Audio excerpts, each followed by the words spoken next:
Friends, हम लोग journal वाला चैप्टर पढ़ रहे थे। जर्नल में हम लोगों ने 2-3 क्वेश्चन ऑलरेडी डिस्कस कर लिए हैं।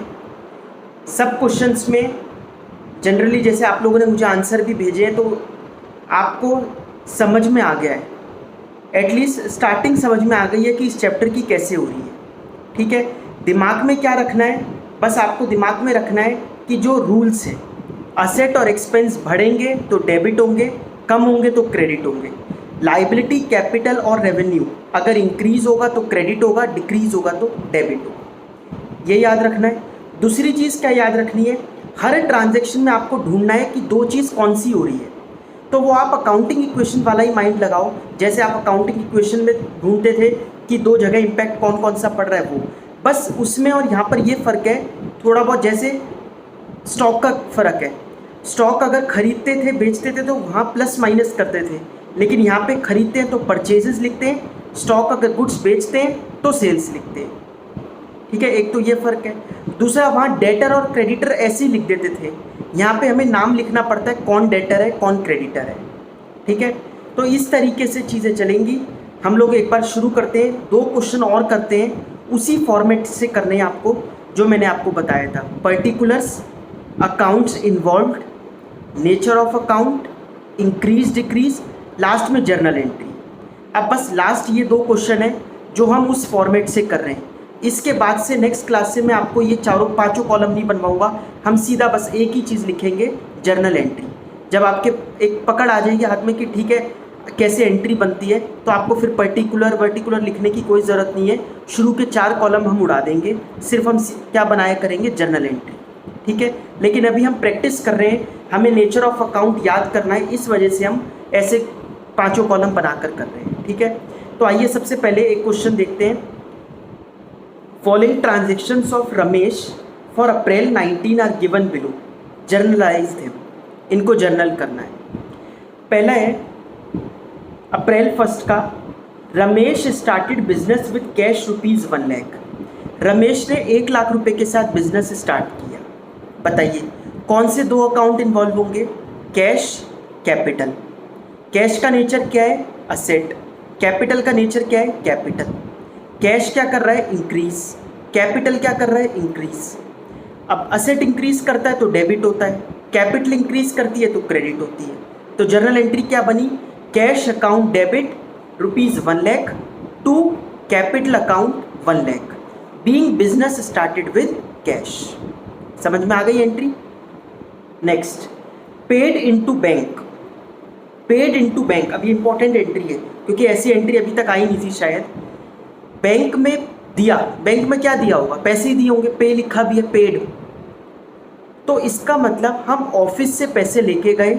जैसे क्या होता है, लोगों दुकानों पे सेल होती है तो इतने सारे पैसे दुकान पर रखना सेफ नहीं रहता, तो लोग बैंक में जमा कराते रहते हैं। तो इन्होंने क्या किया, अपने ऑफिस का पैसा बैंक में जाके जमा करा दिया। 2 अकाउंट कौन से इन्वॉल्व हुए, एक कैश और एक बैंक। कैश का नेचर क्या है, असेट। बैंक का नेचर क्या है, असेट। लेकिन कैश डिक्रीज कर रहा है, बैंक इंक्रीज कर रहा है। अब असेट इंक्रीज करते हैं तो डेबिट, डिक्रीज करते हैं तो क्रेडिट। तो एंट्री क्या बनेगी, bank account debit to cash account. ठीक है, bank account debit to cash account, क्योंकि बैंक वाला जो असेट है वो इंक्रीज कर रहा है, तो जो इंक्रीज करता है वो डेबिट होना है।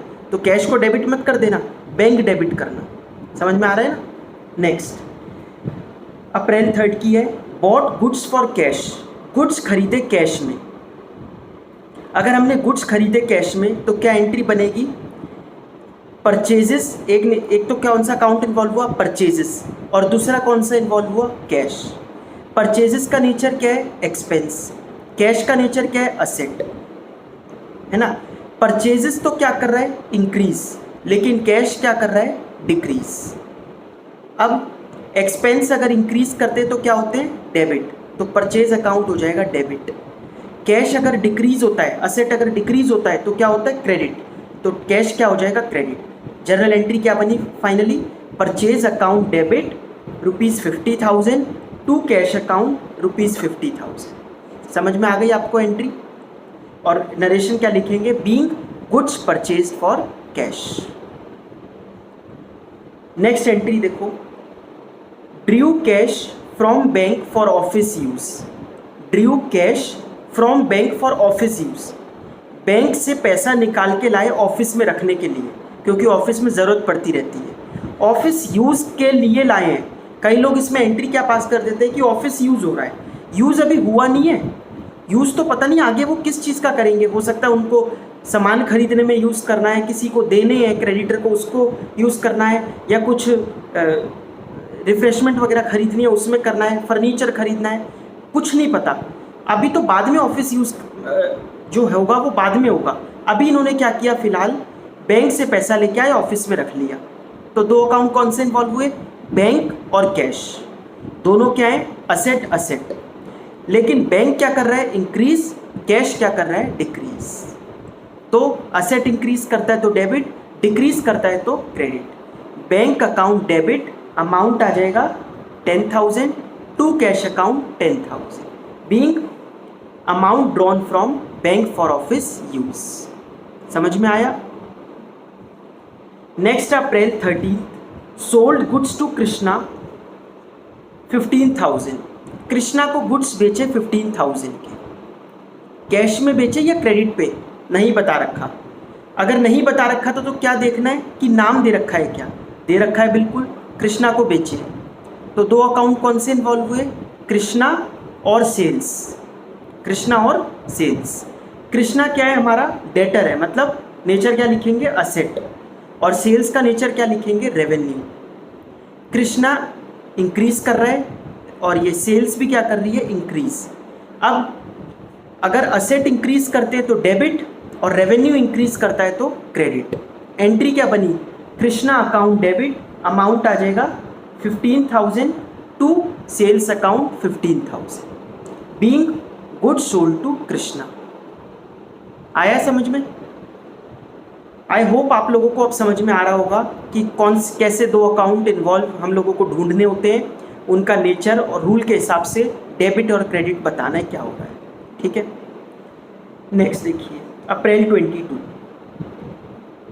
कृष्णा रिटर्न गुड्स 2,000, नहीं इससे पहले ये sorry, bought goods from Shyam, Shyam से गुड्स परचेज करें। जब श्याम से हम लोगों ने गुड्स परचेज करें तो दो अकाउंट इन्वॉल्व कौन से हुए, एक तो परचेजेस और एक श्याम, परचेजेस और श्याम। परचेजेस का नेचर क्या है, एक्सपेंस, श्याम का नेचर क्या है, क्रेडिटर, लाइबिलिटी है। अब परचेजेस इंक्रीज कर रहा है और श्याम भी क्या कर रहा है, इंक्रीज। एक्सपेंस अगर इंक्रीज होते हैं तो क्या होते हैं, डेबिट, लाइबिलिटी इंक्रीज होती है तो क्या होती है, क्रेडिट। तो एंट्री बन गई purchases account debit to Shyam account, मतलब purchases account debit 22,500 to Shyam account 22,500। समझ में आ गया। Next April 22 Krishna returned goods, Krishna ने सामान वापस कर दिया। ये एंट्री भी शायद आप लोग पहली बार कर रहे हो, पहले नहीं करी थी हमने। कृष्णा ने सामान वापस कर दिया, तो पहले हमने कृष्णा को सामान बेचा था, तब क्या की थी, सेल्स। अब जब वो सामान वापस कर देगा तो उसको बोलते हैं सेल्स रिटर्न। ये क्या हो गई, हमारी सेल्स रिटर्न हो गई। तो दो अकाउंट कौन से इन्वॉल्व हुए, एक तो सेल्स रिटर्न और एक कृष्णा। समझ में आया। सेल्स हमारे लिए क्या था, रेवेन्यू था, तो नेचर क्या है सेल्स रिटर्न का, रेवेन्यू। और कृष्णा कौन है, हमारा डेटर, क्योंकि पैसे लेने थे ना इससे, तो कृष्णा क्या था, हमारा असेट था। तो नेचर क्या क्या लिखोगे, कृष्णा के आगे तो लिखोगे असेट और सेल्स रिटर्न के आगे लिखोगे रेवेन्यू। इस ट्रांजैक्शन की वजह से हमारा रेवेन्यू कम हो गया, डिक्रीज हो गया। क्यों, वो हमारा सामान वापस कर गया। तो जब सामान वापस कर गया तो हमारे को रेवेन्यू कम मिलेगा ना, तो रेवेन्यू क्या हो गया, डिक्रीज। ठीक है। कृष्णा जो हमारा डेटर था, असेट था, वो भी क्या हो जाएगा, डिक्रीज। अब उससे पैसा तो लेना नहीं, कम लेना है, मतलब क्योंकि वो सामान वापस कर गया। ठीक है, तो दोनों डिक्रीज कर रहे हैं। अब रूल देख लो, रेवेन्यू अगर डिक्रीज करता है तो डेबिट होता है, असेट अगर डिक्रीज करता है तो क्रेडिट होता है। आपने देखा होगा कि रूल्स देखो कितने बढ़िया तरीके से बने हुए हैं कि एक का आंसर डेबिट आता है तो दूसरे का क्रेडिट आ जाता है अपने आप। आप रूल चेक करके भी देख लो एक डेबिट हो रहा होता है तो ऑटोमेटिकली दूसरा क्या हो रहा होता है, क्रेडिट, और इसी को डबल एंट्री सिस्टम कहते हैं। ठीक है, तो एंट्री क्या बनेगी, sales return account debit, amount आ जाएगा 2000 टू कृष्णा 2000 रुपीज़। आया समझ में? ये होता है कृष्णा रिटर्न गुड्स के जर्नल एंट्री। अच्छा, इसके अगली 24 अप्रैल और 28 अप्रैल, ये दोनों एंट्री आप लोग अभी छोड़ देना, ये मैंने अभी आपको डिस्कस नहीं कराई है, इसमें टाइम लगेगा, नेक्स्ट क्लास में कराऊंगा इसे। ठीक है, ये दोनों एंट्री आप अभी मत करो। अप्रैल 24 और अप्रैल 28 छोड़ देते हैं, आगे बढ़ते हैं। April 30, cash sales for the month ₹80,000, cash में सामान बेचा। ठीक है, कौन से दो अकाउंट इन्वॉल्व हुए, कैश और सेल्स। कैश का नेचर क्या है, असेट, सेल्स का नेचर क्या है, रेवेन्यू। असेट क्या कर रहा है, इंक्रीज, मतलब कैश क्या कर रहा है, इंक्रीज, सेल्स क्या कर रहा है, इंक्रीज। अब असेट इंक्रीज करता है तो डेबिट, और रेवेन्यू इंक्रीज करता है तो क्रेडिट। जर्नल एंट्री क्या बन गई, cash account debit to sales account. Normal entry है, कई बार करिए। पेड रेंट, रेंट पे करा, दो अकाउंट कौन से इन्वॉल्व हुए, एक तो रेंट और एक कैश। अमाउंट कितना है, 5000। रेंट का नेचर क्या है, एक्सपेंस, कैश का नेचर क्या है, असेट। एक्सपेंस क्या हो रहा है, इंक्रीज, असेट क्या कर रहा है, डिक्रीज। अब एक्सपेंस इंक्रीज करता है तो डेबिट होता है, और असेट डिक्रीज करता है तो क्रेडिट होता है। ठीक है, रूल सामने लिख के रख लेना अगर आप लोगों को दिक्कत हो तो। जब भी जर्नल एंट्री करने बैठो तो रूल को सामने लिख लिया करो, रख लिया करो। ठीक है, तो एंट्री बन गई, rent account debit ₹5000 to cash account ₹5000। समझ में आ गया आप लोगों को? ये लास्ट है, पेड सैलरी ₹10,000, सैलरी पे करी 10,000 रुपये की। दो अकाउंट कौन से इन्वॉल्व हुए, सैलरी और कैश। सैलरी का नेचर क्या है, एक्सपेंस, कैश का नेचर क्या है, असेट। एक्सपेंस क्या कर रहा है, इंक्रीज, असेट क्या कर रहा है, डिक्रीज। एक्सपेंस इंक्रीज करता है तो डेबिट, इसका मतलब salary account debit ₹10,000 to cash account ₹10,000। Narration ज़रूर लिखते रहना साथ साथ सब जर्नल एंट्रीज में। बात समझ में आ गई आप लोगों को? तो ये हम लोगों ने कर लिया फर्स्ट क्वेश्चन इसका, और इसमें दो एंट्री अभी आप लोगों को नहीं कराई, 24 और 28 अप्रैल की, ये मैं नेक्स्ट क्लास में डिस्कस कराऊंगा। देखो, ये क्वेश्चन तो मैंने आपको पूरा डिस्कस किया है, पूरी एंट्री बताई है, आपको सिर्फ नोट करना था।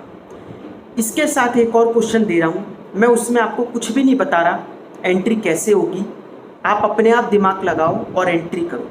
कोई प्रॉब्लम आ रही है तो आप मुझसे पूछो, बट इसका आंसर आप लोग मुझे ज़रूर भेजना कि क्या डेबिट हो रहा है, क्या क्रेडिट हो रहा है, मतलब जर्नल एंट्री बनाकर ज़रूर भेजना, क्योंकि मैं ये देखना चाह रहा हूँ कि आप लोग जर्नल एंट्री बना पा रहे हो या नहीं बना पा रहे। मैं फिर रिपीट कर रहा हूँ, अभी तक जितने भी चैप्टर्स करे हैं, मोस्ट इंपॉर्टेंट चैप्टर है जर्नल, और आगे जितने भी करेंगे उसमें भी ये चैप्टर सबसे ज़्यादा इंपॉर्टेंट है।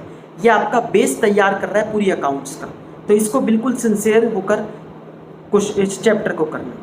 समझ में आ गया? बाकी चीज़ें हम लोग नेक्स्ट क्लास में